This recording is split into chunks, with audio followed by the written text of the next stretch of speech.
Hello, everyone. Hello, happy Friday. Hello, and welcome to the Brooklyn Rail's 704th New Social Environment. I'm Chloe Stagaman, Director of Programs here at the Rail, and I have the pleasure and privilege of being your MC today for a conversation featuring Nancy Spector, Aaron Huey, and Charlotte Kent. We're thrilled to welcome poet Rhony Bhopla here to close today's program. Before we get started, the Brooklyn Rail acknowledges Black Lives Matter. Here in New York, we're on Lenape-Hoking, the unceded land and waters of the Wappinger, Canarsie, Munsee, and Lenni Lenape people of the Delaware Nation and Shinnecock Indian Nation.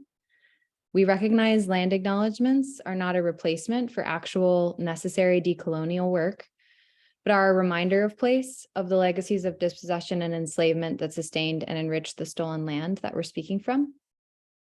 And now it's my pleasure to introduce today's guests and host. Aaron Huey is a new media artist who has worked across multiple media with an emphasis on traditional and post-lens photography. He has worked with many nonprofits on important causes of our day, and as a National Geographic photographer, has created over 30 stories for the publication about people and places around the world. His practice brings a conceptual and critical lens on the edges of our world. Widely recognized as a leading curator of her generation, Nancy Spector is an expert in contemporary art. As the Guggenheim Museum's first artistic director and chief curator, Spector conceptualized and oversaw creative programming for the institution and its affiliates around the world. Spector is a recipient of many awards and currently serves as a fellow at the Felix Gonzalez Torres Foundation and is an international artistic advisor for Fondation Louis Vuitton in Paris. Assistant Professor of Visual Culture at Montclair State University, Charlotte Kent, has a particular interest in historical frameworks for art practices, with a research focus on contemporary digital culture and the absurd. She writes for assorted magazines and various academic journals, and we're lucky to have her as an editor-at-large for the Brooklyn Rail. And with that, it's my pleasure to pass it over to Charlotte. Hello, everyone. Chloe, thank you so much. Thank you to everyone in the audience and to the Brooklyn Rail for these conversations. It is a pleasure to be here. This year for me is not in my usual library. I'm envying Nancy's books behind her. But I am managing to do this from Miami, which is an interesting experience in which to talk about art and the world in which we live.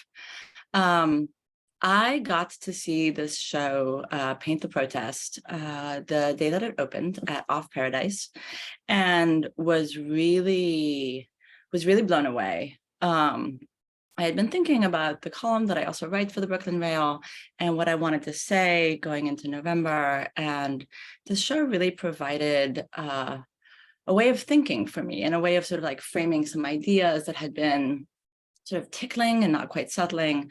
And it's just one of the things that I value so much about art, the way in which it often provides the frame, right? The structure, the media, the ideas that are there, but you can't quite articulate. As a writer, I'm always so grateful for the way artists do that and for the way curators manage to bring works together to make connections that I at least might not see otherwise. So I wound up writing about the show for the November column, and sort of had my own take and some of my own ideas that I then developed across that piece.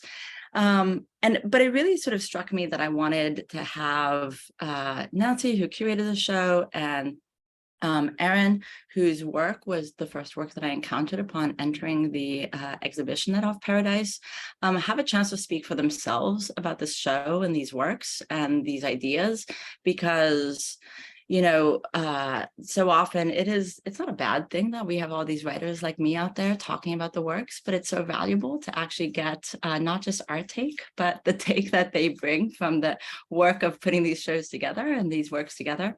So it is with a huge honor. I'm so grateful to have Nancy and Aaron join me. So thank you both. I wanted to put that as sort of a opening because there is so much to unpack in this show. I was really stunned by the variety of works, the different time periods in which they were produced, the way they spoke to one another across time and place and media.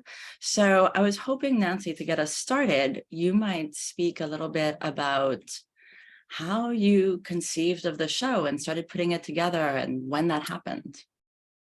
Sure. Firstly, thank you, Charlotte, for this invitation, and also thank you for Chloe and the Brooklyn Rail. I really appreciate the opportunity to speak more about the exhibition, and especially with Aaron. The show came together rather quickly, and this was in response to a very generous invitation from Natasha Polar at Off Paradise. And if any of you don't know Off Paradise, I would highly suggest you spend some time looking at their program at 120 Walker Street. It's quite remarkable curatorial, hybrid kind of curatorial laboratory gallery. And this was kind of early to midsummer, so that really came together quickly. I was thinking about the midterms. I was thinking about the overturn of Roe versus Wade. I was wondering about, why there weren't people in the streets. And I started thinking about dissent and protest, and then going down the sort of art historical rabbit hole of course, all of the artists who have participated over time in protest movements like the Art Workers Coalition up through the Guerrilla Girls, and wanted to make an exhibition that looked at protests, but just making a distinction between propagandistic art, which is something you would carry into a protest, highly valuable. There had been museum shows. The Brooklyn Museum did an exhibition on it, oh gosh, probably half a decade ago. And art that centered dissent, art that, kind of circulates around the idea of protests, collective action, without necessarily narrowing its scope down to a specific cause. And then thinking about Richard Prince's protest paintings, which I had the privilege of installing in his Guggenheim retrospective in 2008, and just began to think about artists who would be in dialogue with that. And then the questions arose is, what can painting or what can art actually do? Which is a rhetorical question, because there are many, many answers, but asking questions, for instance, raising awareness, speaking to hearts and minds, opening up the possibility for understanding the desire to question the status quo. And I would say that's kind of at the core of the exhibition. And I think coming from working in an institutional context for so long, where museums have to remain neutral, at least for now, and it's at least in this country, I wouldn't say that the show goes out on a very far limb, but it's anything but neutral. And the fact that Natasha and I decided that a portion of the exhibition the proceeds would go 100% to Downtown for Democracy was very important to us. And so I don't think there's images, but there are multiples that were produced for Downtown for Democracy that are on sale. And it's to support their Get Out the Vote initiative. So there was a sense of not just providing these works for contemplation, but for the works to actually do something. So I think with that in mind, one of the things is, as with the work with the installation shot that's currently visible, it's essentially when you walk into the space, and there's Aaron's work at the front that we'll get to talk a bit about, because I was quite excited about some of the various different things I was bringing in.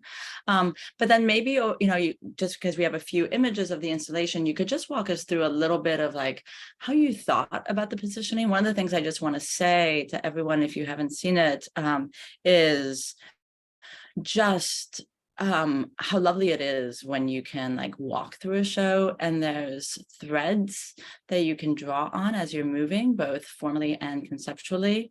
It was so clear how intentionally positioned these works were to speak to one another. But given that, and since this is a group exhibition, like how did you have works in mind that you were like, oh, that work and that work and that work and that work, and they will all go together and they will speak to one another? That doesn't seem possible since some of them are really new. So how did that wind up happening that they fit together so lovely? Sure. Well, thank you. I'm really pleased that that was your takeaway. And I would say that the list of artists came together, over a period of time, abbreviated period of time. But the exchange or dialogue among the works really happened in the space. And I think it's because of the artists themselves are mining similar territory, but it was rather magical as we were hanging the show. And for instance, you're looking in this picture at Jacqueline Humphrey's protest paintings that are upside down, and across the room are Richard Prince's protest paintings, which are the same placards, but they are visual. I mean, they are vertical. And then on the wall next to that are Dred Scott's brand new, relatively new, and I think he's on view right now in Miami with earlier work. And this is a suite of 3. We only have 2 on view of photographs that he either took or used of the Capitol, Supreme Court, but also the Pentagon. And they are erased, defaced with, I believe, the residue from a burnt American flag, which of course refers to his earlier work of how do you display an American flag. And across from that are 2 works by Hank Willis Thomas that also deal with veiling and masking, and that both works create this barrier for the viewer that they need to somehow overcome or see through. And in Hank's case, it's the retroreflective vinyl, the photograph that you only see when you in full when you look at it in dim light with a flash photograph. So that kind of dialogue really, it felt, when I say magical, but that's that kind of serendipitous dialogue that happens among works that we didn't map out. I wish I could take credit for that, but I think that the art somehow was speaking to one another in the room. And here you see the Richard Prince vertical protest paintings. They're from 1994, 1992, 94. So perhaps the earliest work in the show. Then on the right are demonstration drawings by Rickert Terry Venetia, and he's done suites of 100 drawings of protests from around the world that are pulled from Herald Tribune articles. They're made by Thai students, so Rickert does not make them himself. So it's a big collaborative exercise, but you went by the image, but Andrea Bowers is here, and they're very hard to see. But she works in a similar vein in that she takes newspaper photographs of protests, isolates a figure, but spends a very long time on each, exquisitely rendering the detail. So you have 2 similar, but very, very different. And for Andrea, this is about the individuality, the subjective. She said that for democracy to work, individuals have to show up. And then you talk about the multiplication of the individuals, where Rickert's is much more expansive, but they're drawings, both of them. So those are very deliberately, in dialogue with one another. I'm wondering if we could go to the next one again, Chloe. With this, I mean, one also starts to see certain types of, besides the shapes, like this was one of the things that was quite interesting, like the formal with Richard Prince, the people, the materiality, the practice. You also start to see these buildings, right? And the way in which buildings start to echo in various different ways. I think one of the things that really came out to me was the way in which in art, certain types of municipal buildings, but also like just sometimes institutional buildings, there's certain shapes that start to just have connotations beyond even what because the work itself has one thing it's doing, but because of the fact that it is a shape or a form that has repercussions across other works, it immediately falls into this larger dialogue. And I know that you've spoken sort of about the semiotics around some of this stuff. And I think that that's one of the things that really was partly of interest to me, because I think the semiotics can be marshaled in this really sort of pedantic way, right? It's like it becomes this thing where it's like, oh, that's the thing that is this thing, and so forth, therefore, and the way in which actually artists are constantly creating variety around that. I have to teach semiotics, and so I'm very aware of the way in which, like, when we teach it, we often fall into the trap of making it super obvious. And actually, so much of what's important about semiotics is like bringing out the subtleties and the ambiguities around visuality's relationship to meaning. There was a long-winded thing, but what I was trying to get at was basically like, how did you find as you were looking at the works and thinking about them, the way in which their material practice altered the way you thought about also what they were saying? In other words, were there moments, not to like, no need to like name names or individual works or whatever, but like, were there moments when you were thinking like, this is a medium, or this is a material, or this is something that I want to make sure I introduce in the context of also this type of form that's appearing, this type of sign? I'm going to answer in two parts quickly. The first comment you made about buildings or structures repeating throughout, and I think that's a really interesting note. And because we're working here in an American context, that the Capitol, and you're looking at Hank's photograph here, where the Capitol appears across is the Capitol building by a photograph by Dred Scott. And the iconicity of those buildings, and of course, having witnessed January 6th, and then it becomes a site of insurrection, that is repeated over and over again. And the symbolism, which is, obviously transcends the conversation here, but it is something that does recur, and it becomes part of the symbolism. That's not to say the show is so American rooted, because of course the work to the left in this picture is, by Francisco Masso, which is about the Cuban protest situation. In terms of materiality, I wouldn't say that there was, an effort that it should be, paintings, even though it's called Paint the Protest, and that's a reference, that's a quote from Richard Prince, who talks about the retreat after 68 from being an activist in the streets to being in the studio and finding his practice as a form of activism, particularly around appropriation, that he developed years later. But I did try with this very subtle infusion of tech into this, because I felt in this context of a gallery that, I'm old enough, it reminds me of 420 West Broadway and the Leo Castelli space, and it's what I love about it, the intimacy and the rawness, and so what you're looking at here is a monitor on which Rick Teravanija was showing an NFT that he made on a very antiquated monitor. But then when Aaron talks about his work, it was generated by AI. Now, those are not the stories for the show, they are the vehicles. But I was very excited about including that in a concept that has great art historical depth to it. So not material specific, but I would say kind of material, not agnostic, but open. Just if it fit the bill and made sense, we included it. Fit the bill seems like a good segue here. No pun intended. No.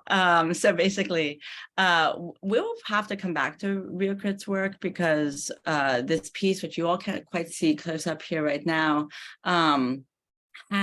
is again, Nancy did this thing in the positioning of the works where there's a lot of sort of like things speaking across the room at one another, so that as you move around the room, you have a different experience than once you've moved through the entire room and you start to like make these connections. So I think we'll probably come back to that piece, because I think there's some stuff to say. But one of the things about it is it has a bill, like a dollar bill, being presented, and I had seen that, and I sort of moved past it and was moving through the works, and then I come back to the beginning, right, where Aaron's work is, and maybe we could go to the next slide, Chloe. And suddenly this work that I had encountered when I first arrived at the show had this whole different type of idea and meaning and sort of like touch points because of all the different places I had been in, like walking through the show. And so, Aaron, I think this might be a good moment just to have you talk a little bit about this work, the title of which is Currency of Protest. By the way, such a great title. I seriously wanted to steal that as like a whole set of things I wanted to write, but it's yours, you get to keep it. So could you talk about that work a little bit? Yeah. Well, this was really a lot of the result of AI work that I've been doing all year. I'm a current Starling Lab fellow out of Stanford, working on data integrity in the future of how we will know what is real and not real in imagery and video. And in the process of that teaching, we were talking a lot about AI, and I started using it as a tool. And in this particular case, I was using it as kind of a crystal ball to understand where all these protests were going. I've been in the trenches of protest movements for many years now with my organization and fighting on the front lines against a lot of the most oppressive parts of Trump's presidency, starting with my organization's We the People campaign at Trump's inauguration, the Women's March. I've been watching and attempting in a lot of ways to shape movements through those movement moments through visual campaigns. And I've also been working with currency a lot and what counts as currency and making literal currencies in many forms. And when Nancy told me about this show, my very first thought was, I wonder what the currency of protest would be. And as I started to pull the lever of that AI to see what the crystal ball would show me, because I wanted to show me where it would go, it took the dark paths that the AI often takes. And of course, we can correct those paths with text prompts. But I just thought today, actually, how what Amplifier does, which we'll probably come back around to with protest art in the streets, is essentially text prompts. We put in positive text prompts to see if we can move world events and make the world change. And in this, so it ties back into the text prompts in an interesting way for me. I wonder if Chloe, we can go to the next image just because it's a detail shot. So yeah, I want to see it up closer would help a lot. So I mean, the AI took us to burning Washington, D.C. and burning cop cars. And I think that, and I just want to back you up for a moment because I'm, maybe everyone in the audience is super familiar with AI and how it works. There's so much sort of information that's being put out there about it. It's one of the incredibly difficult things about AI is just how large the data sets have to be, right? And so with the internet, that's made it somewhat possible to sort of like, take on these huge data sets, like to take on these massive, sets of images, to take on information that's been uploaded by various people. There's all kind, and like this is one of the reasons why ethical conversations have been a really important part of the use of AI, actually since the beginning, just somewhat not maybe at everyone's top of mind, and certainly not always being reported on in the media. But one of the things that's difficult about it is that because you're getting all of these images that have been publicly circulated, it also reproduces it, right? It reproduces with a bit of a shift, it's some type of change, some of what is already out there. And one of the things that's really uncomfortable about this is obviously that it actually reflects back to us. Both like what we as people here in the US, but also internationally, like have been doing, but also what it is that we are reproducing continuously as a part of media's need to produce semiotic recognition and audiences so that they know to stop and click and look, right? Like one of the reasons certain types of images keep appearing, the term clickbait gets used often around titles, but that's also true of images, right? So algorithms on different social media sites are designed in order to like prefer certain types of images that people post. And that's also been part of what various different news sites and media sites have learned about how to engage their readership, which they are desperate to do for various reasons that, we also know, like that not everyone is interested in the news as much. But that means also recreating things that are familiar to people so that they will stop and look at it. And so one of the things that's interesting about that is this discomfort of like this is not only what we're doing, but it's also what we're reproducing over and over again. I just wanted to put that as context, Aaron. Sorry to interrupt, but why it is that you're like, it's not that you decided to like set, to pick a bunch of images from either your photography work or from like but this is what is being pulled in and analyzed and then therefore being reproduced by the machine. Correct. And I didn't do a very good job explaining exactly what this is we're looking at. It's actually, it's all of this work is printed on seed paper. And all of it was free. And when you walked into this gallery, you could walk up and pick from amongst this pile of currency and take it home. And theoretically, if you plant one of these, beneath the soil and keep it wet, it will potentially grow wildflowers. And for me, this was, we wonder this, I think, when we're working on protest movements in the streets, whether our protests will bear fruit and whether it will flower. And so this is another predictive tool. Like maybe when we plant these, they will not actually grow flowers. They can. And so on one side of the currency, we see a kind of live violence of the moments that we saw in places like the battle in Portland over the federal building for hundreds of days. But on the other side is always, in all of this currency, the Supreme Court, in a scene that's collapsing and looks like it could be 100 years from now, when these protests have reached their resolution and flowers are growing over the ruins of everything on the back of every note. I wanted us to just take a moment with these images. So there's this one. Chloe, let's just go to the next one. Then I'll come back to the previous one. I think it's important for people just to get like a really strong visual sense of it. It's just such, I just want to say, like, it's such strong work. It is such a beautiful example of form meets concept. When I was speaking with you about the work, I think it was at the opening, you mentioned that there's this phrase, and I'm going to get it wrong. So can I get you to say it instead? Yeah, I think decades ago in South America, a phrase arose in a particular protest. I believe that was, they tried to bury us, but they didn't know we were seeds. And we saw this phrase coming up again and again in protest movement imagery around Trump's inauguration and the years after. And I saw it on posters everywhere. I saw it on posts all over social media. And it's one of those phrases that just gets repeated again and again. And I couldn't help but think of that as I made this. It's why the seed paper became part of this.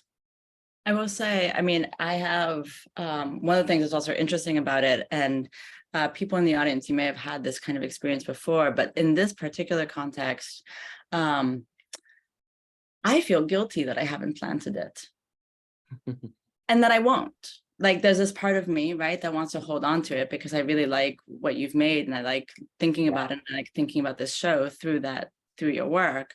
It's a risk. If you plant it, it's a risk. Like you can either keep this beautiful object, or you can plant it and maybe you won't get any flowers at all. And that's actually how the work that we do in these movements, that's actually how it works sometimes. You might not get flowers. But So I think that's willing to take the risk.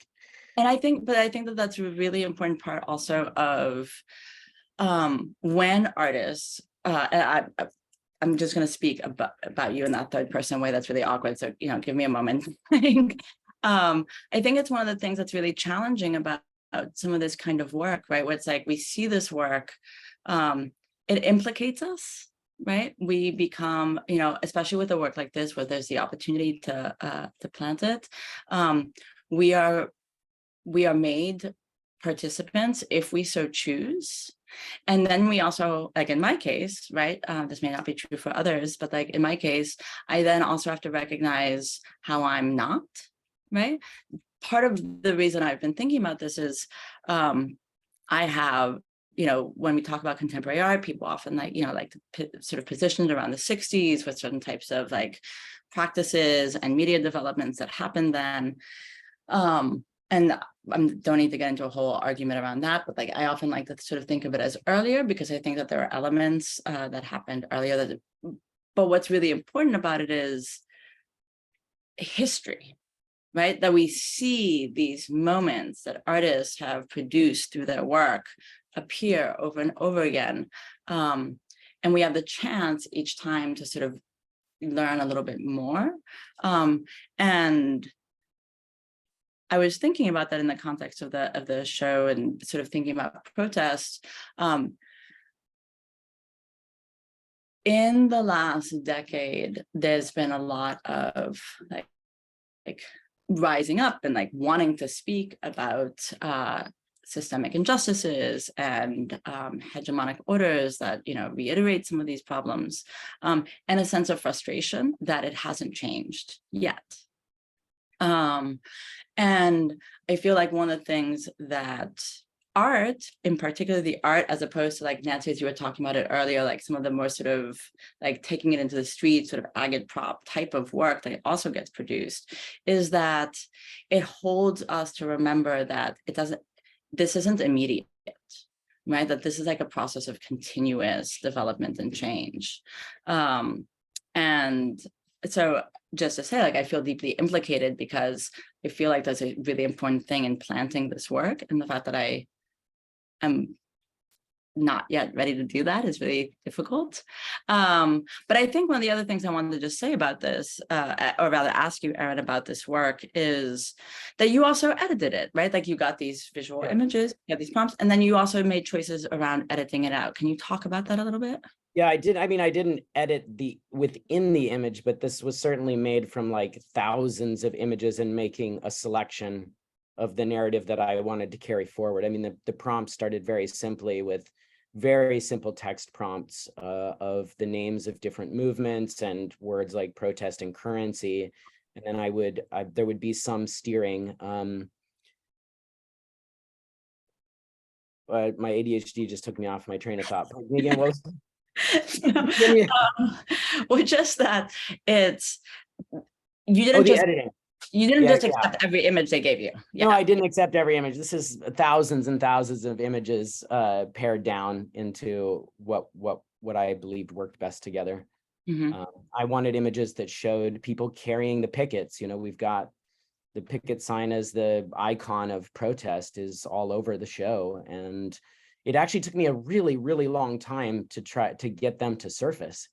Like it seems simple, like I could just make picket signs. I couldn't for a long time. It took a really long time to get picket signs to show up. It was one of the only ones that worked. And I was really glad it showed up with the 00 and 100 too, because so you got that lottery again of like, what kind of currency did you get out of carrying your protest signs? You 00 or you get 100? Yeah. I mean, I think part of what's interesting about also putting it on these sort of representations of bills, right? So like, just in case there's any lawyers out there, like, no, they're not in any way meant to like try and like fraud anyone. But that it also reminds us of like, what do we choose as the symbols on our currencies, right? There's like thousands, speaking of our history, Nancy, like there's thousands of years of like these choices. And especially in a nation that so much of its narrative is about the kind of like the people's movement, right? That it was the sort of people's movement rising up. For anyone who's interested, there's this really fantastic book called A People's Art History of the United States. It obviously is riffing on the Howard Zinberg A People's History, but this is an art history, and it really sort of walks through like these sort of art movements that have been a part of actually helping to create the United States, and like how art has been used at different points across our history. So anyway, just side note, I highly recommend it. But I think it's really interesting that like we're so proud of the fact that but that's not what we choose to show on the actual currency we trade with. And so I just really appreciated that. and then was startled to discover that you have been, maybe this is the wrong word, but playing with dollar bills for a while. So, Chloe, if we can go to the next slide, maybe you could explain to me a little bit about stamped currency. Yeah, I went through a period of time where I wouldn't spend any paper currency that wasn't stamped. So because it was just such an amazing opportunity for distribution. Because what I found out was it's not illegal unless your goal is to stop its distribution and destroy it. And so actually, a lot of these stamped bills will circulate for a very, very long time and move through the hands of thousands of people. And so as a distribution model, it was perfect that I could spend a couple dollars on a rubber stamp and just a little bit of my time and move tens of thousands of messages just by spending the money I already had to spend. And so in the early days of Amplifier, in the early days of a lot of my movement work, we were working on things like criminal justice reform, projects with partners, and I wanted to move that through currency. We keep talking about Amplifier. The currency of protest. Well, and this is actually part of, the Citizens United Supreme Court case, right? Is that actually currency is a form of speech and is a form of protest. And so that is the whole claim. Not going to totally derail us here, though it's so tempting. But I think that that's actually, the other part of this work. That was a huge, that was this moment at the turn of the century, I think, for there were a bunch of other, there's a bunch of other sort of legal things that came up around politics and protesting and so forth that happened at the turn of the century that have been somewhat veiled with the context of some the recent protests, but that are all tied together.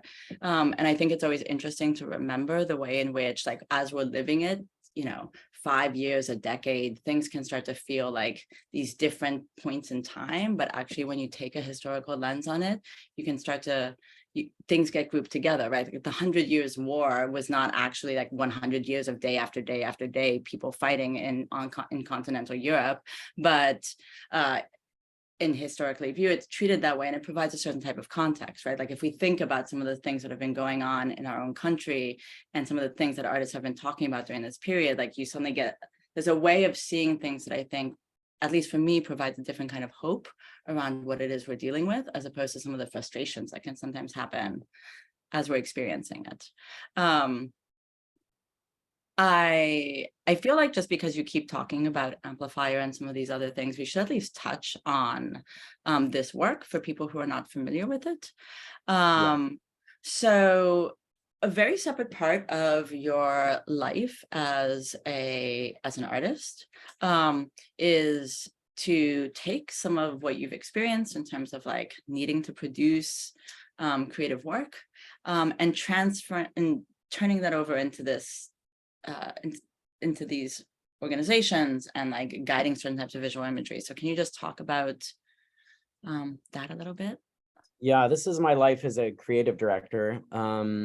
I came to, building this organization and helping make bodies of work and distribute bodies of work like this because of the limitations that I actually found in my photojournalism. I'm a National Geographic photographer, and I was working on stories that hit a very, very low ceiling because communities that I was documenting wanted a different story told than magazines could tell. They wanted me to talk about activism. They wanted to talk to me about picking sides, and magazines couldn't pick sides. National Geographic couldn't pick sides, and I wanted to pick sides.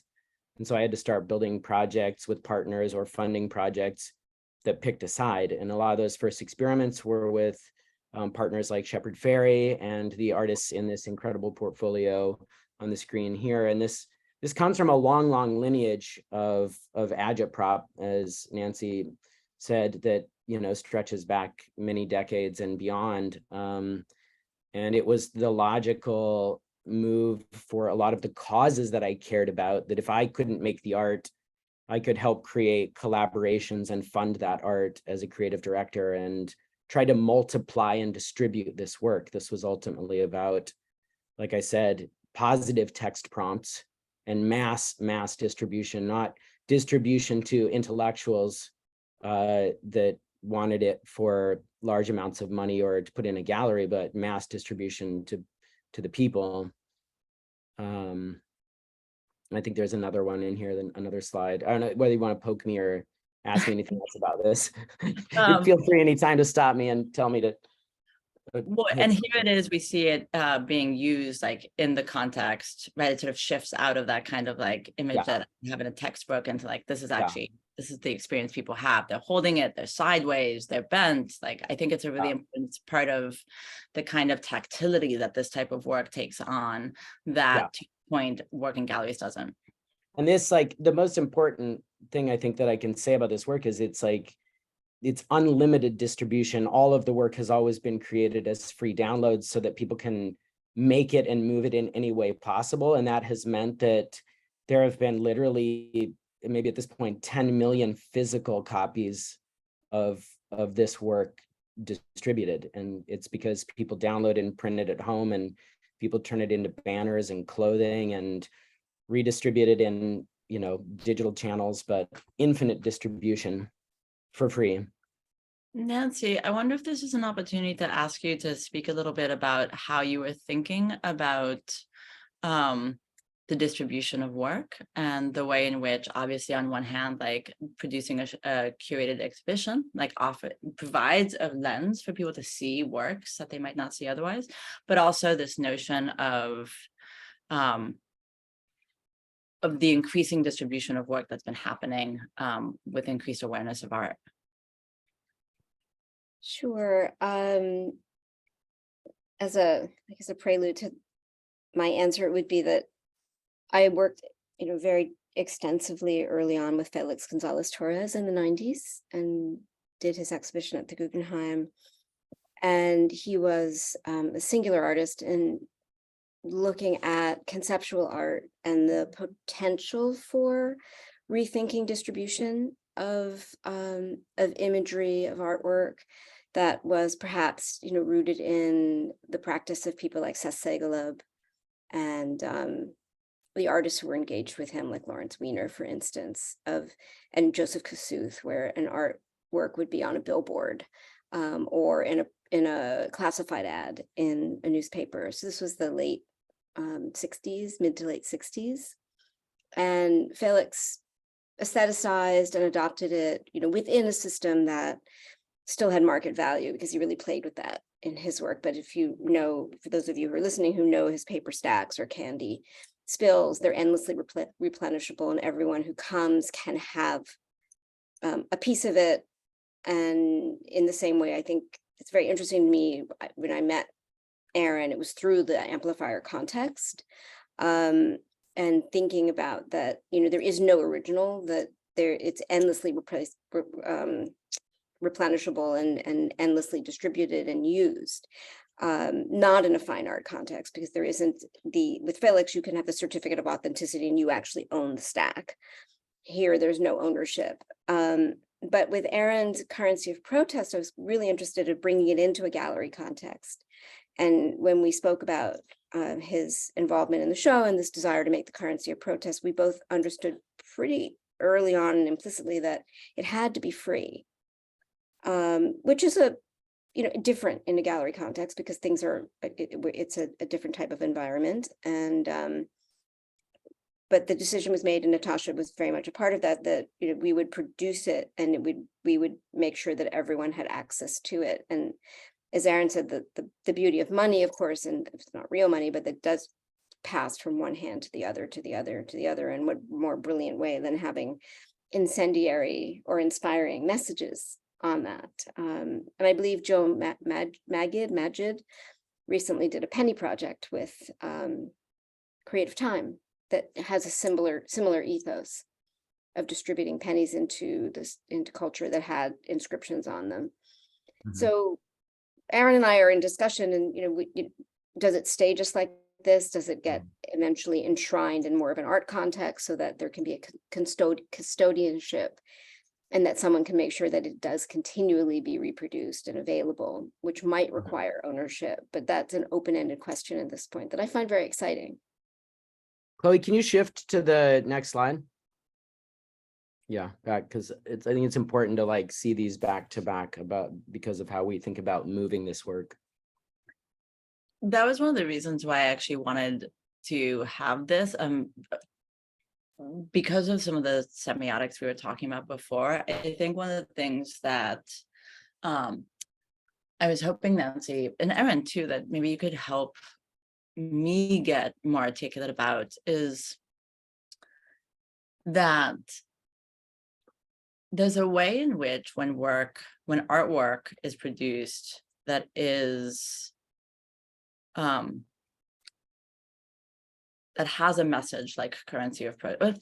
Currency of protest doesn't have a message. That's the wrong way to put it. Like, see, I'm already not articulate, so maybe you guys can help here. But like the way in which when artwork is produced that is trying to engage with a set of issues, and so is touching on different aspects of a problem and finding ways in which to visually present that, because it will often get talked about purely in its content context. It starts to, many, not all, but some people start to dismiss it as like, oh, it's just propaganda art, it's just political art, like it doesn't, and some of that I feel like has to do with the type of confusion that is, or a kind of blurring that's happened, because there's also been a real recognition of the value of bringing into, certain types of institutions, some of these historical works that have been part of protests, where like, artists have made an effort to produce these works that can go into the streets. And so but I just felt like when I was looking, Aaron, at the works that you had produced, as a creative director, it was so obvious how it was different from your practice as an artist with currency of protest. Like it's visually so clear to me. And yet I find myself falling apart when I'm trying to articulate some of that. And Nancy, just because you spent so much time with this show and so forth, I was wondering if there was any way that you had learned or like could help me and others be better at describing that. I might need Aaron's help on this, but I'm not entirely sure of the question, but that I guess for me, the distinction between what Amplifier does, which has enormous cultural value and is endlessly reproducible and distributed as long as there's, somewhere the printing costs can be covered and the distribution mechanisms in place. And there should be no resale value. There may be, I don't know. I mean, there's probably some, Etsy or Artsy that can sell.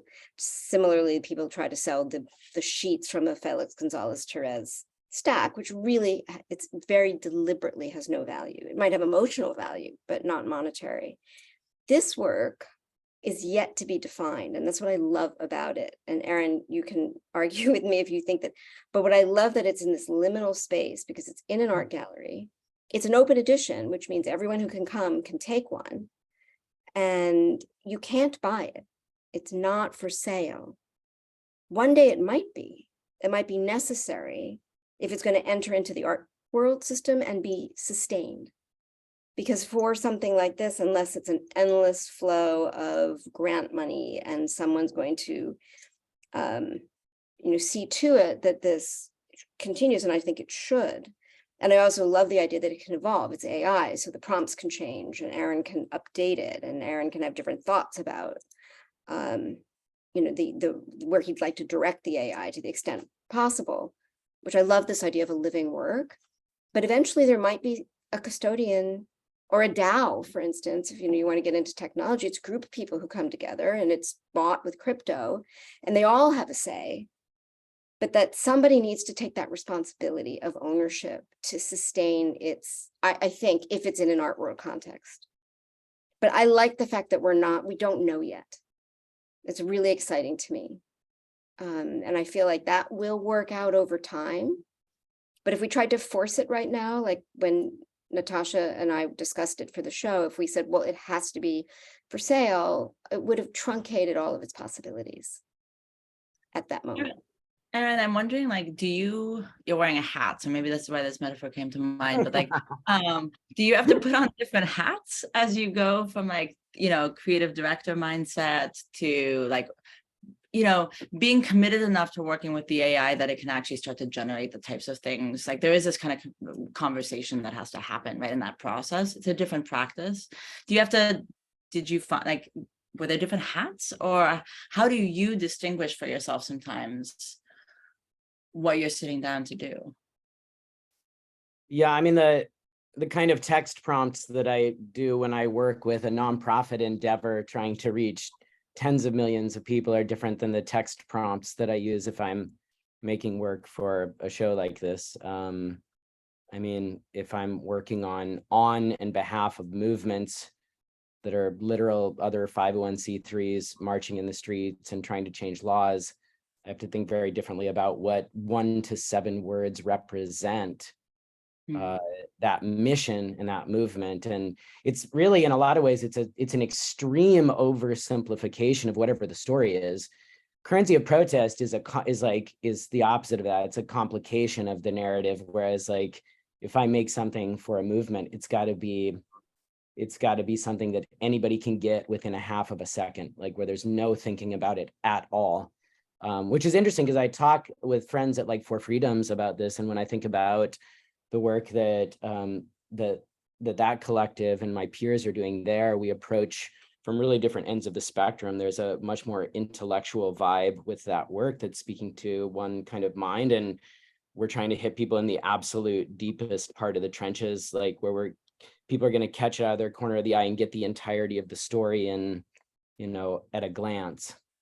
So really, really different hats. Like here I'm complicating and there I'm simplifying. Yeah, I think it's interesting also that as someone who's rooted basically in photography, and photography being this medium that has had to go through so many changes and has had to do different types of work as a part of like how it's understood, and then how it's been transformed, and then how we're now in this, it's like people talk about post photography, not in the sense that like no one uses it, but the fact that it's sort of everywhere, and also that what we think of as photographs no longer are in that traditional sense. And so it's interesting that then like here you are also working in this new, that context with AI and like producing these types of images that are based on that are not photographs. And when you make Currency of Protest, how do you think of it as a work? Like, if you had to like fill in the sort of, the catalog entry medium, right? What do you think of when you put there? I do think a lot of people would say that AI, it just is a new medium entirely. It's not illustration, it's not photography. I do think of it as photography. These are photographic prints in a lot of ways, because I think about it almost like atomic photography, like it's breaking, millions and tens of millions of images into like its atomic particles and reassembling them. But it is all made up of photography. Everything that went into this came from an image that was made with light and sensors, and that was classified as a photograph. And so for me, these are photographs. There would be a lot of people who would say, that's not true. That's just my opinion on this work, but I would classify these as photographs. I'm going to jump in for a second because I would agree, and I believe they're photographs. But I was just reminded by Charlotte's question that for Rick Venetia, who's in the show, many of his works, part of the medium line reads, and lots of people.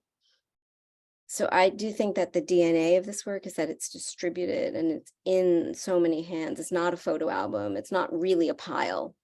The pile is merely a vehicle for distribution. So I'm not saying you have to add and lots of people, but I like the sentiment. But it was made by lots of people, because I don't know what, these are made up of, millions of other people's photographs that we could never trace how the molecules and atoms of those photographs somehow reassembled into this with me directing. But yes, it is with lots of people. Sorry, I'm still having a coughing thing. I wanted to just say briefly, just in a little bit of time we have left, I wonder, since we keep talking about it, if we could talk about we could just take a quick look at the Reocrit work. As I'd mentioned earlier, as Chloe's pulling it up, it was a piece that was on the other side of the room, and was the first time I really thought about the dollar bill and like currency, even though I'd already seen Aaron's work. I'd been more caught up in the images of it. And then when I saw RealCrit's work, I sort of grasped that as I came back to Aaron's work and saw it. So Nancy, can you tell us about, this is an NFT, and yet you have it in the gallery on loan. And speaking of distribution and so forth, like it's been a touchstone of like this new distribution model.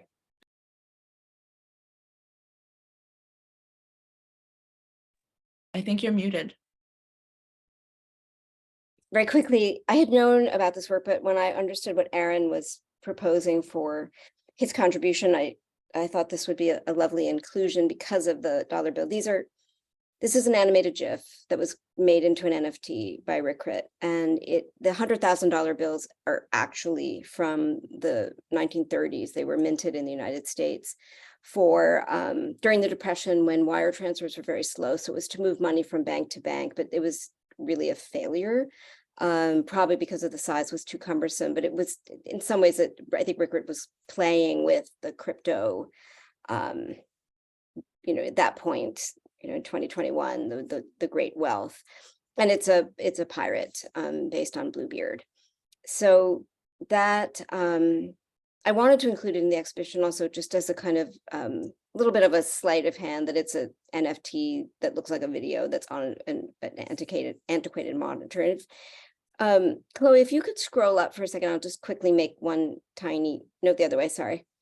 So you can see the borrowing history. This is a new protocol that I had learned about. I was very interested as a ex-museum person about the ability to actually borrow and lend art in a way that there's a certain protection for provenance and that you are provided with specifications, information for display and such. So this work, there's a protocol that actually moved RealCrit's wallet, RealCrit's NFT from the ownership wallet, which is K21, to offparadise.eth. We set up a wallet for Off Paradise, and it's living there, and you can see it has 60 days, 16 hours, 25 minutes, and 59 seconds left of its loan, and then it will go back. Now, this is just non-existent. People don't think about this, I think, in the art world to talk about NFTs, because there's the right click, and you just download and show it, but you're not showing the NFT, you're showing a reproduction of it.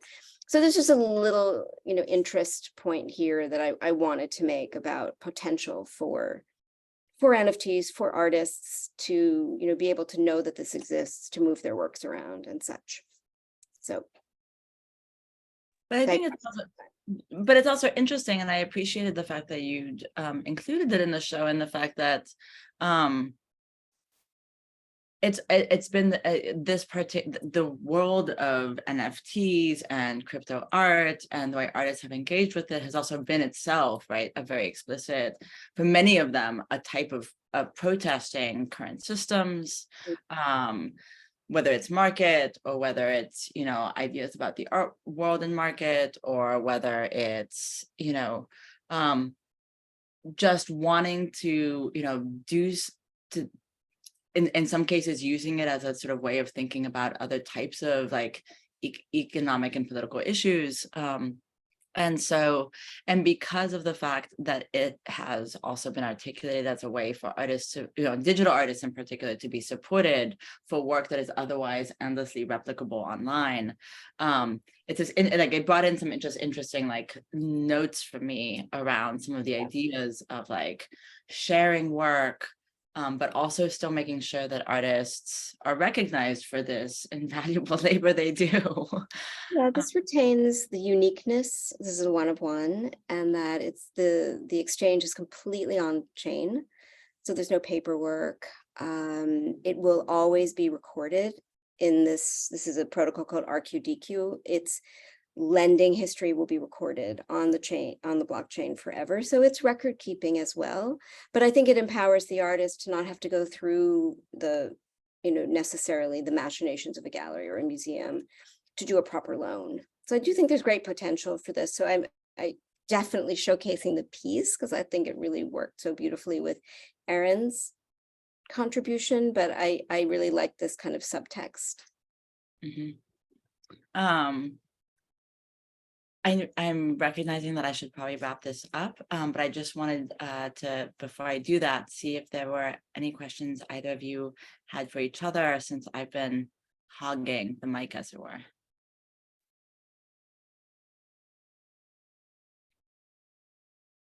While you're thinking about it,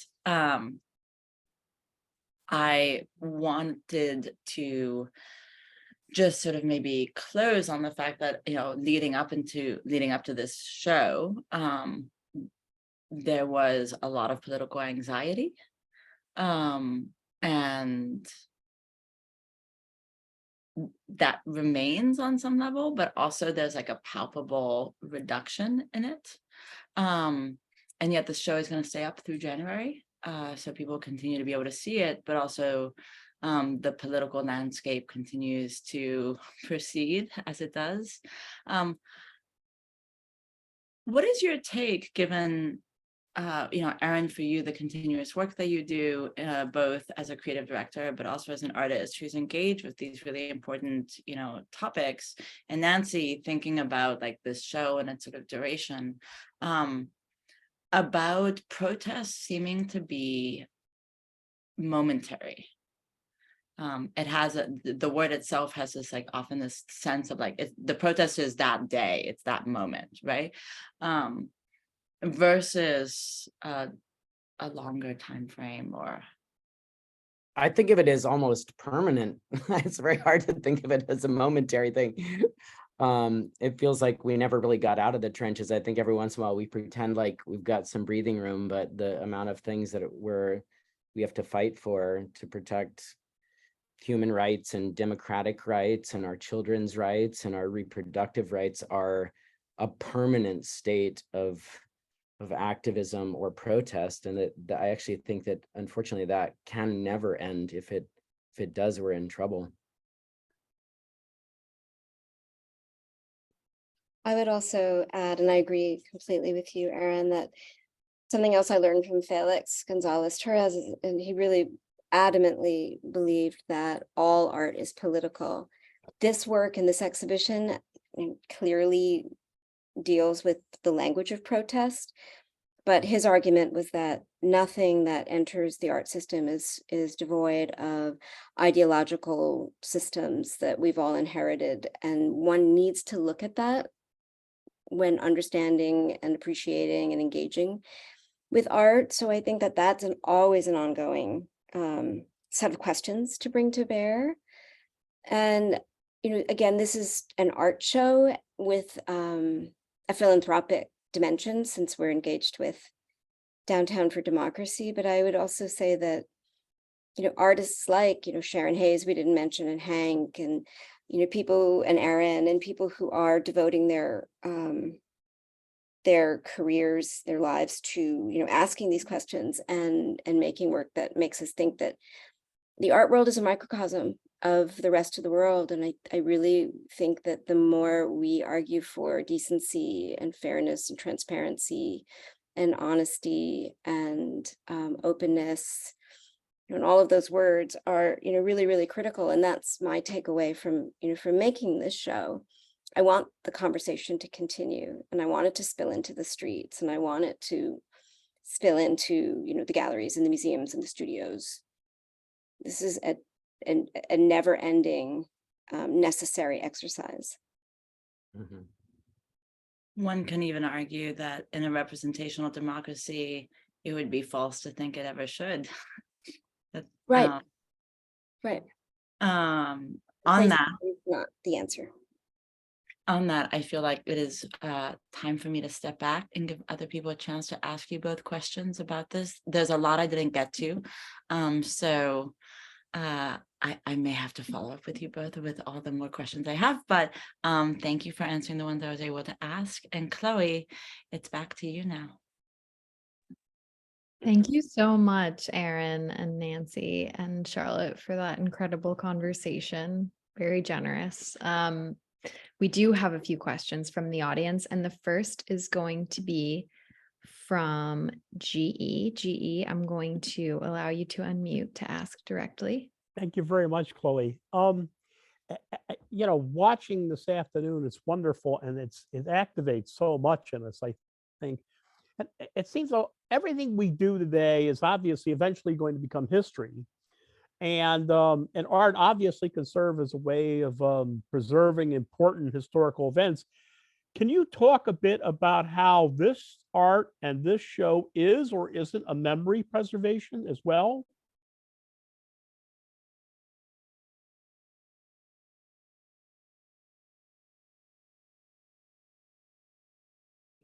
I guess, That's you, Nancy. yeah. Well, there is another art historian in the room, more than one, I'm sure. The memory preservation. Well, I mean, I maybe I'm answering in an obvious way, and forgive me if I'm missing the nuance of the question, but I think that, there's, as I mentioned, Richard Prince's work is from 1992, 94, and does represent a career-long decision to, he called his studio the Barricades, and that's where he was going to stage his protests. And certainly some of the works that are more recent, like Francisco Masso's, who's looking at, through abstract terms, the secret police in Havana that break up protests, and Dred Scott, who's very specifically looking at the current Supreme Court. And we spoke a lot about the Supreme Court, and that's one reason the Supreme Court is also paramount in Aaron's currency of protest. I mean, we are at a moment where the Supreme Court is probably, as of today, could change, with the House changing hands, the premier problematic legislative, well, part of the government. So yes, it's specific to a moment, but it's still, I wouldn't say it's universal because it's particularly American, but it is trans-historical. So it's both, I guess. That's my answer. It seems with Aaron's work specifically, it also seems to be sort of like a memory device for a possible future. Yes, for sure. Which is what I was really getting to hit on here, I think, yeah. Yeah, I wanted to use the predictive abilities to ask the question that I so desperately want to know. Where the hell is all of this going? It's exhausting. I've been doing it for a long time. People are doing it a lot longer than me. I want to sneak peek at the future so I know where we're headed. And it was one small part of this project was trying to understand that through this tool. Yeah, I think definitely AI gives us a scary, spooky, perhaps look at that too in that sense. Yes, thank you. Thank you so much for that question, GE, and thank you for those answers. The next question is from Tos in the audience, and Eleanor, my colleague, is going to ask on Tos's behalf. Thank you, Chloe, and thanks for this really wonderful conversation. It's a really amazing show, so everyone should definitely go see it. Question I'll be asking on behalf of Tos. What setup do you use for your AI forays, and how do the images emerge? Mm-hmm. This is kind of like the question of if it was for photography, I think I would probably have the same answer. It kind of doesn't matter which tool you use. Any camera can make the picture. So I use multiple publicly available AIs that at this point anybody can use now. And the images emerge through that experimentation. I often get results that I don't want, and those are the results I don't show you. So I thought about, it was really interesting as I started to do these experiments, it started creating kind of whole lineages of particular outcomes and conversations. Like there was one of these like currency lineages that the AI made on its own that showed new leaders post-revolution and the victory of white supremacists, and like it went in all directions, and I had to choose what to show in this piece. And I chose really specifically not to show the imagery that was of like really specific people, which was a really challenging choice, but it was because I didn't want to reinforce the automatic creations that the AI would often make of the white faces that have been the source of all imagery for photographs of currency, which it's drawing from. And I also didn't want to show the faces of people, assuming that I had the right to show the faces of Black and brown people that I had created through text prompts. It was a really tricky moment in the creation to say this is not the right thing to show for this exhibition, but it's the tangents that the AI would take were incredible, highly variable, but always in many ways when I would mention protests like the Women's March, Black Lives Matter, March for Our Lives, the Battle for the Federal Building in Portland, they did all bend towards Molotov cocktails and burning police cars and the absolute annihilation of all of our structures of power. All of them went that way. 100%. There was no variability in that.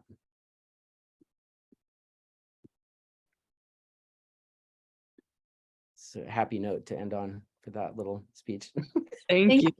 Gosh, that was amazing. That was great. We have a question from Liz in the audience. Liz, I'm gonna allow you to unmute to ask your question directly.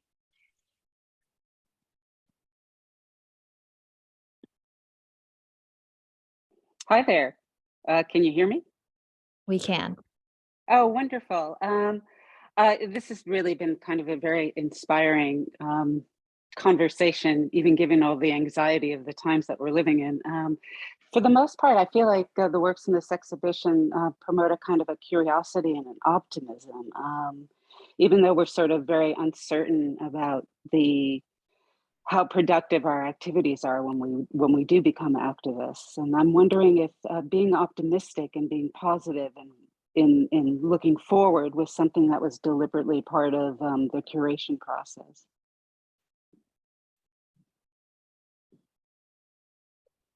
Thanks. That's such a great question. The curation was really a process over time, and I believe that I started out from a position of anger and despair, and I wrote about that in the curatorial, statement that became part of the press release. But then I was reading someone I always go to is Rebecca Solnit, who's written so meaningfully about protest, and she writes about hope, and it really helped me kind of realign my thinking about the show and the art in the show. And I really believe that the artists are not making work because they just want to, shut down possibility and conversation, and certainly not hope, even though they're borrowing from languages of protest, and in some cases, I just wanted to mention, because his work hasn't come up because it's not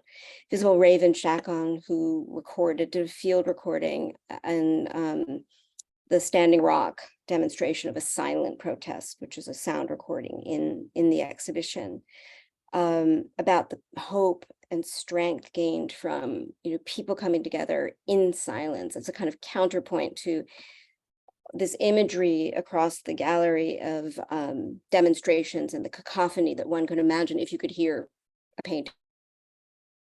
So I really came around full circle, and I've ended in a place of hope, and also conversations like this. And we had a panel with Hank Willis Thomas and Marilyn Minter, and this notion of and listening to Aaron, it is an ongoing effort and self-education and community outreach. So long answer, but I would say that there is a lot of optimism in the exhibition. I wonder if I can just jump in to add that I don't know that I would have used the word optimism. I am wary of those words myself, just because I feel like it reproduces a type of binary either or positive negative approach. What I really appreciated about it was that they were like sometimes challenging images, but maybe the sense that you just keep going. right? That there's a sense of that you just keep doing it. You just keep putting one foot in front of the other. We've all had days like that, right? Where life is what it is, and yet you still put the next foot in front of the other. And that's the work of life. And there's something about that I wouldn't, for me, I didn't describe it as optimistic, and maybe that is, but it's just a sense of, maybe that's what being an adult is. Partly, it's just like, it doesn't have to be good or bad. You just have to do it. And so, just to add that, if I may, and also just to say, I don't know if it's so possible, but I believe there's going to be Raven's going to do a performance. Yes, Raven is performing at the gallery on Sunday at 3:00, and it is a piece that he performed recently, a new piece in Alcatraz, and it's draws upon broadcasts made by Native Americans who occupied in 1969, I think, months and months and months at Alcatraz to protest the conditions there. So it promises to be, very moving. Our SVPs are necessary, so please, if you do want to come, and please do. I'm not going to remember the email address, but it's on the website for Off Paradise. And one tiny thing I wanted to say in response to what you just shared, Charlotte, and I completely get what you're saying, and it's for me a kind of constant battle between hope and.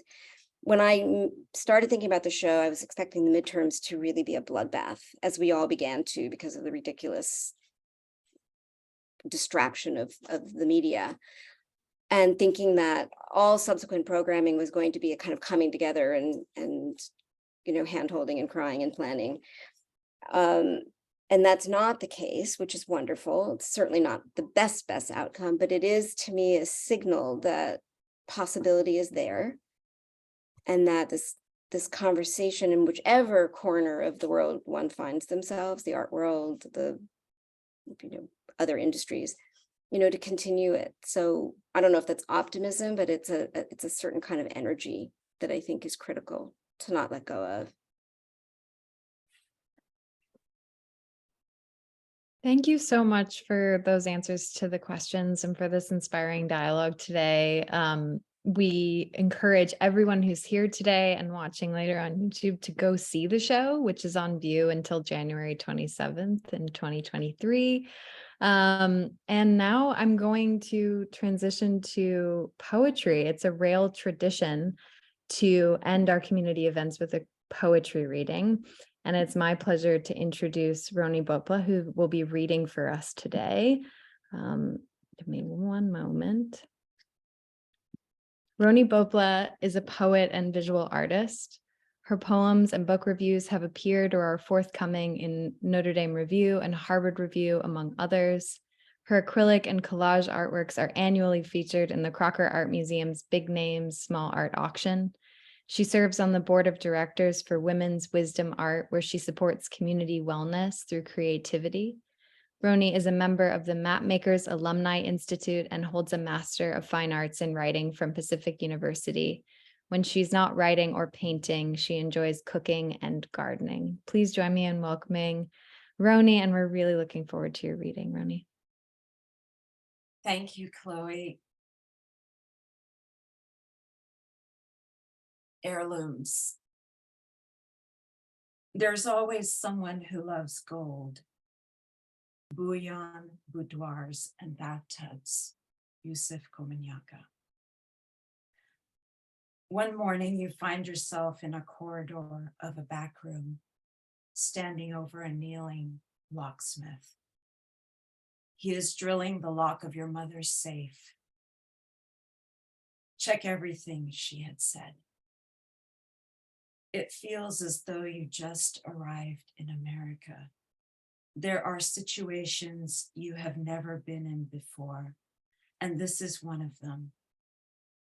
You ignore his bent over form, and your eyes are fixed on his dirty fingers. She was a gentle lady, no more than 5 feet tall, never dictatorial, but she did not let you forget the story of her gold.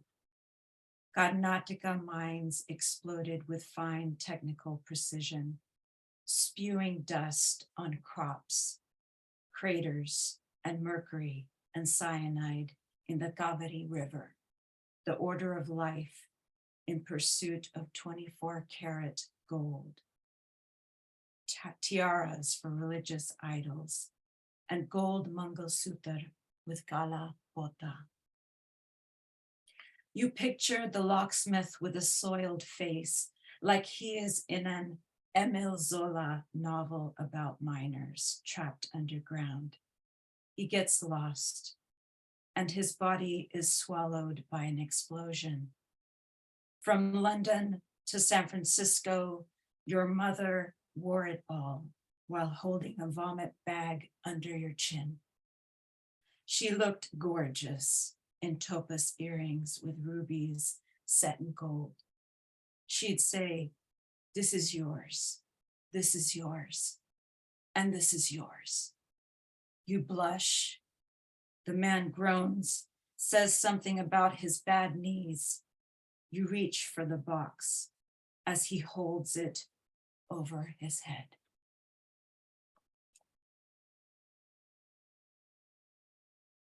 Anarchy. George W. Bush. You can't take back the night of blasting Baghdad bombs, or the night when he rattled the door off its hinge while I stayed still under my suffocated breath.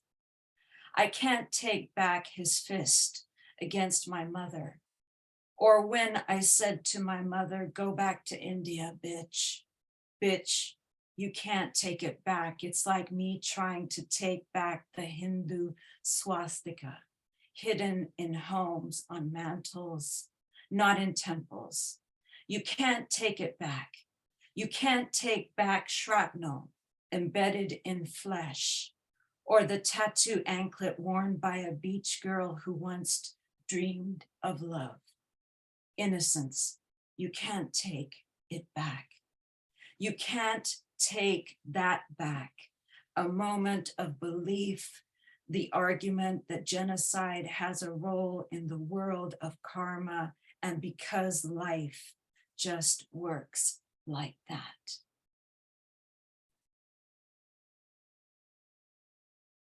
Between birth and death, after the Kundu of Papua New Guinea. 1. Inside tree logs, hot coals smoke, the drum maker hums a Kundu drum song, burning design by etch of song. Sour wind and sun-split sand rub on mud-colored palette for a Kundu, whose middle belly carves with perfect coils, heat and wood, music to ritual, layer, hot, hiss, layer, snake, and lizard beware. 2.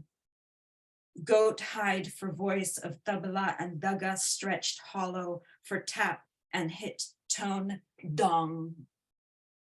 Flat hand pound on tabla and fingertip daga, tip tip dong. Pair to each hand, take this iron smear to ink the tabla black flat, nipple resonant, daga goat gift, the dark fast round sound, black iris on skin, tap on rims, the smell of ink. 3. Between the sounds of the funeral tabla, a father in the next room sings goodbye to the bride. She is draped in silk and red embroidery from the dead chest of her grandmother. The stiff hand is pulled out from a bracelet. A child passes to give the goodbye gift to the father, the son of the grandmother. He sees his mother one last time in his daughter, and they play the wedding beat of the Kundu drum. Wow. Thank you so much, Rhony. That was amazing. Thank you. That was such an extension to today's conversation. And thank you again to Aaron, to Nancy, to Charlotte, and thank you to Natasha at Off Paradise for all of your help in preparing for today's event. We do encourage everyone again to go see the show before it closes in January. We, of course, would also like to thank the Terra Foundation for sponsoring this program and making daily conversations like this one possible. And for 22 years, the Rail has provided a platform for the arts, culture, and politics through our monthly publication and public events like here on our daily NSE. This holiday season, help us sustain our work and reach our goal of raising $150,000 towards our writers, editors, and operations. You can donate via the link in our chat. And if you're free on Monday at 1 p.m., we're hosting a conversation with Angel Otero and Andrew Woolbright on the occasion of Otero's exhibition at Hauser and Wirth, Swimming Where Time Was. We'll conclude with a poetry reading. And you can now all turn on your microphones and say hello and goodbye as you leave. Thank you so much again for joining us today. Thank you.